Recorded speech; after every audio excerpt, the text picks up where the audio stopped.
এই ঘটনা ম্যানুয়েল নামের একটি ছেলের। তার মা বাবা তালাক দেওয়ার কারণে তার এক আত্মীয়র কাছে থাকে। ম্যানুয়েল 3 সপ্তাহের জন্য স্পেনের একটি শহরে তার চাচার বাসায় আসে। সেই স্টেশনে অনেকক্ষণ ধরে অপেক্ষা করে। ম্যানুয়েল প্রথমবার তার চাচার সাথে দেখা করে।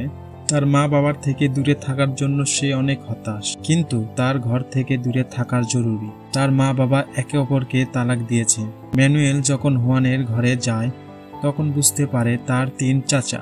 তারা 3 চাচা বড় পিলারবাজ মানুষ। তারা একই বিল্ডিংয়ে থাকে, কিন্তু 3 মাসের জন্য তাদের আলাদা ঘরে থাকতে হবে। ম্যানুয়েল হুয়ানের ঘরে থাকে। পরের দিন তাকে দোকানে নিয়ে যায়। সেখানে লেবান্ডি কাজ করে। সে তার চাচার সাথে ফ্লার্ট করতে দেখে। ম্যানুয়েল তাকে কাজ শেখায়। তখন তার মেয়ে ফুনাস্তা আসে। তাকে দেখেই ম্যানুয়েল পছন্দ করে ফেলে। ম্যানুয়েল হুয়ান এবং ফুনাস্তার সাথে সময় কাটিয়ে অনেক খুশি। একদিন হুয়ান তাদেরকে নিয়ে দূরে একটি শহরে বেড়াতে নিয়ে যায়। সেখানে শান্তি মহলে তাদের পেন্টিং শেখে। হুয়ান ম্যানুয়েলের কারণে খুব সুন্দর কথা বলে। সেই সুন্দর পাহাড়ের ছবি সুন্দর করে আঁকতে থাকে। কিছুক্ষণ পরে সেখানে এক অদ্ভুত মানুষ আসে, যাকে দেখে ম্যানুয়েল ও হুয়ান অনেক ভয় পায়। সেই অদ্ভুত মানুষ তাকে ভগবান মনে করে। হুয়ানকে বলার পর ম্যানুয়েল খাওয়ার জন্য তাকে একটি সেব দেয়। এরপরও তার আজব কথা বলা বন্ধ করে না। এরপর সে বলে, আমি গায়েব হয়ে দেখাবো। এমন অদ্ভুত কথা বলে সে সেখান থেকে চলে যায়। এর পরের দৃশ্যে দেখা যায় ফুনাস্তা তার মায়ের সাথে নাচ শিখছে। ওখানে ম্যানুয়েলকে হুয়ান ছবি আঁকা শেখায়। হুয়ানের মাধ্যমে ম্যানুয়েল ছবি ও ছবি আঁকার সৌন্দর্য শেখে, কিন্তু তার মনোযোগ ফুনাস্তার দিকে ছিল। ম্যানুয়েল আস্তে আস্তে ফুনাস্তাকে আরও বেশি পছন্দ করতে থাকে। এই বিষয়টা ফুনাস্তাও বুঝতে পারে। ফুনাস্তা ম্যানুয়েলকে পছন্দ করতে থাকে। এর জন্য তারা দুজন সবসময় একই সাথে থাকে। ফুনাস্তার মনে হয় ম্যানুয়েলের মন খারাপ।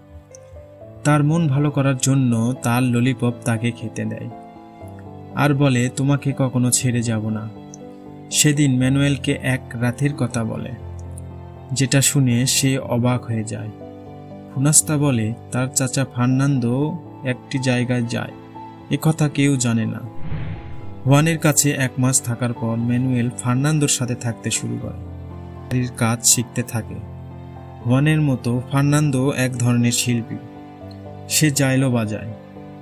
জাইলো বাজানো দেখে ম্যানুয়েল গানের জাদু শিখতে চায়। ফার্নান্দো বলে, জিনিয়াস হতে হলে অনেক বছর ধরে সাধনা করতে হয়। তুমি যদি মনোযোগ না দাও তাহলে তুমি কখনোই বাদ্যযন্ত্র বাজাতে পারবে না। ফার্নান্দোর এফআইআর তার অ্যাসিস্ট্যান্টের সাথে চলছিল। এটা ম্যানুয়েল জানত। ফার্নান্দোর পত্নী বিয়াট্রিস এই বিষয় দেখতে পারত না। তার স্বামী কাজে মন দিত না, কিন্তু ফার্নান্দোকে বলে এ কাজ তাকে খুশি করতে পারে না, শুধু সে পেলোর সাথে খুশি থাকে। একদিন তার অ্যাসিস্ট্যান্ট পেলো বলে, আমার বিয়ে ঠিক হয়েছে, এজন্য ফার্নান্দোকে ছাড়তে হবে। তাদের দুজনের কথা ম্যানুয়েল ও ফুনাস্তা শুনে যাওয়ার পর ল্যান্ডু ভয় পায় এবং আত্মহত্যা করার চেষ্টা করে, কিন্তু সে করতে পারে না। এরপর ম্যানুয়েল বিয়াট্রিসের ঘরে আসে। বলতে চায়, বিয়াট্রিস, তোমার খুব ভালো লাগে। এটা শুনে ম্যানুয়েলের সাথে খারাপ কথা বলতে থাকে। ম্যানুয়েল পেলু ও ফার্নান্দোর কথা বলে।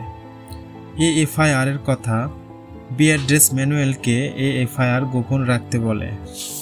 মার্গারিটা ম্যানুয়েলকে পড়াতে থাকে। ম্যানুয়েল তাকে এবং এমিলিওর স্বামী লুলাকে বিরক্ত করে। একদিন ম্যানুয়েলের পিতা অ্যান্টনির ফোন আসে এবং ম্যানুয়েলকে বলে সে অ্যাটলিতে থাকে। ম্যানুয়েলের তার বাবাকে বলে, মার্গারিটা সবসময় আমার ওপর নজর রাখে, এজন্য ম্যানুয়েল খুব ভয়ে থাকে এবং বাড়িতে যেতে চায়। ফুনাসান্তাকে বলে তার বাবা তাকে নিতে আসবে। এটা শুনে ফুনাসান্তা অনেক মন খারাপ করে। ম্যানুয়েল ও ফুনাসান্তা দুজনেই বিয়ে করতে চায়, কিন্তু সে জানত তারা দুজনে কখনোই বিয়ে করতে পারবে না। এমিলিওর একটা ঘর আছে যেখানে কেউ যেত না, কিন্তু ম্যানুয়েল সেই ঘরে যায়। সেখানে যে এ ঘর আসলে এমিলিওর ক্লিনিক। এমিলিও তাকে দেখে অনেক খুশি হয়। অন্য ভাইদের মতো ম্যানুয়েলকে তার কাজের বিষয়ে তাকে বলতে থাকে। সে চোখের ডাক্তার। ম্যানুয়েল চোখের বিষয়ে ভালোভাবে তাকে বোঝাতে থাকে। কিছুক্ষণ পর মার্গারিটা ম্যানুয়েলের ওপর নজর রাখে এবং তাদের ওপর চিল্লাতে থাকে। কারণ তাদের দুজনকে এই ঘরে আসার জন্য সে বারণ করে এবং এমিলিওকে বলে ম্যানুয়েলের দাদা অ্যান্টনির সাথে কথা বলার জন্য জিদ ধরে, কারণ সে ম্যানুয়েলকে অ্যান্টনি মনে করে। মার্গারিটা বলে আমি তাকে আর সামলাতে পারছি না, কারণ সে সবসময় আত্মহত্যা করার কথা বলে। এমিলিও জানতো তার পিতা ম্যানুয়েলের সাথে কথা বললে খুব ভালো অনুভব করে, এজন্য ম্যানুয়েলকে তার পিতার কাছে পাঠিয়ে দেয়। তার দাদা তাকে বলতে থাকে একদিন পৃথিবী শেষ হয়ে যাবে, এজন্য পৃথিবীকে শেষ হওয়ার আগে পুরো পৃথিবী দেখতে হবে।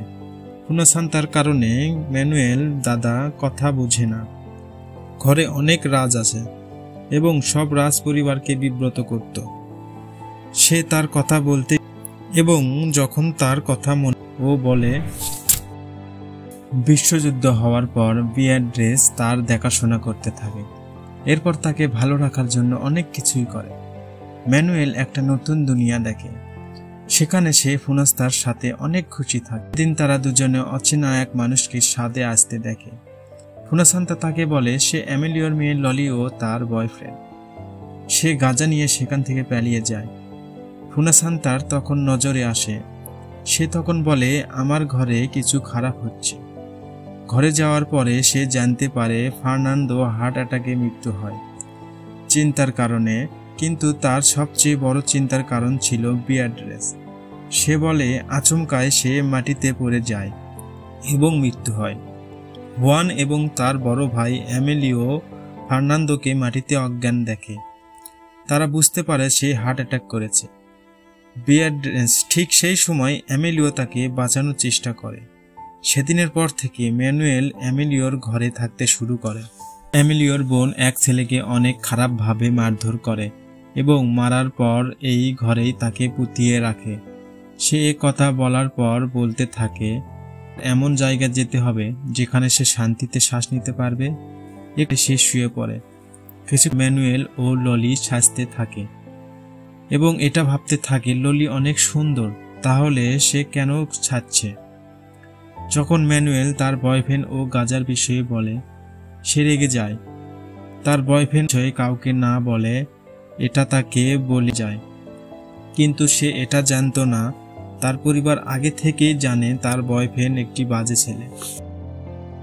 মার্গারিটা থাকে এবং মার্গারিটাকে সবাইকে বলে ও ভগবানের সাথে কথা বলে। এমিলিও যখন এই কথা শুনে তখন মন খারাপ করতে থাকে এবং তাকে পাগল মনে করে।